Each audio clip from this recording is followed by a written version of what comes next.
Comment écrire une demi-équation d'oxydoréduction? Nous verrons des demi-équations électroniques dans des cas simples, mais aussi dans des cas plus complexes. Nous savons que l'ion cuivre Cu2+ peut se transformer en cuivre métallique Cu par gain de 2 électrons.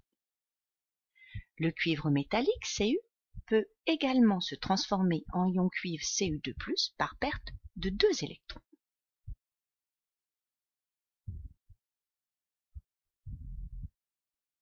L'ion cuivre et le cuivre métallique se transforment l'un en l'autre par gain ou perte d'électrons. Ils sont dits conjugués et forment un couple oxydant-réducteur. Dans le couple Cu2+, Cu, on voit que Cu2+ est l'oxydant, c'est-à-dire l'entité chimique capable de capter un ou plusieurs électrons, et Cu est le réducteur, c'est-à-dire l'entité chimique capable de céder un ou plusieurs électrons. La demi-équation électronique s'écrit Cu2+ plus 2 électrons donne Cu. La demi-équation d'oxydoréduction associée au couple oxydant-réducteur traduit donc la transformation chimique possible d'une des espèces chimiques conjuguées en l'autre. De manière générale, elle s'écrit OX plus N électrons donne RED.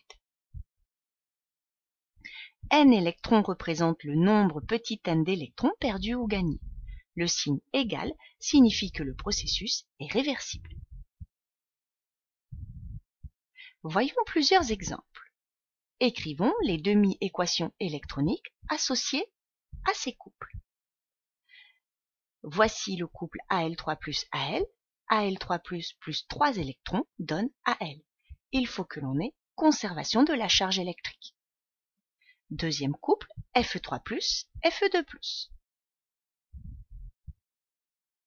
Dernier couple, Fe2 plus Fe.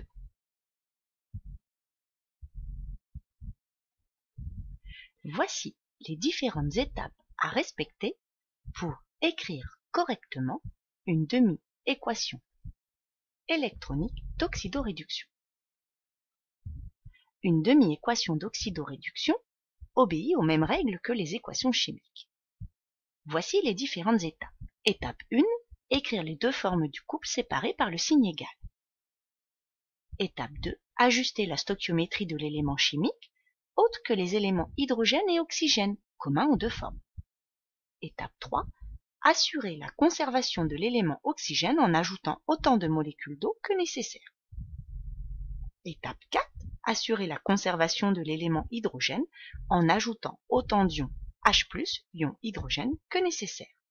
Enfin, assurer dans tous les cas la conservation de la charge électrique en ajoutant du côté de l'oxydant du couple autant d'électrons que nécessaire. Essayons d'écrire la demi-équation électronique du couple MnO4- l'ion permanganate, Mn2+, l'ion manganèse. Nous constatons que nous avons conservation de l'atome de manganèse. Par contre, nous avons 4 atomes d'oxygène à gauche, alors qu'à droite, nous n'avons aucun atome d'oxygène. Il va donc falloir rajouter des molécules d'eau. Je rajoute autant de molécules d'eau que nécessaire. J'ai 4 atomes d'oxygène, je vais donc rajouter 4 molécules d'eau de manière à avoir conservation de l'atome d'oxygène. Ensuite, en rajoutant des molécules d'eau, j'ai rajouté des atomes d'hydrogène. Je vais donc devoir rajouter des ions H+. Je vais rajouter autant d'ions H+, que nécessaire. 4 fois 2, 8. Je rajoute 8 ions hydrogène. Enfin, il ne me reste plus qu'à regarder au niveau des charges électriques si on a bien la conservation de la charge électrique. On constate que au niveau des produits, j'ai 2 charges positives portées par l'ion manganèse. De l'autre côté, une charge négative portée par l'ion permanganate. Et j'ai 8 H+. 8 H+, plus une charge négative, ça me fait 7+.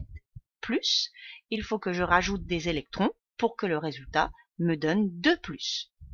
Donc il faut donc que je rajoute 5 électrons.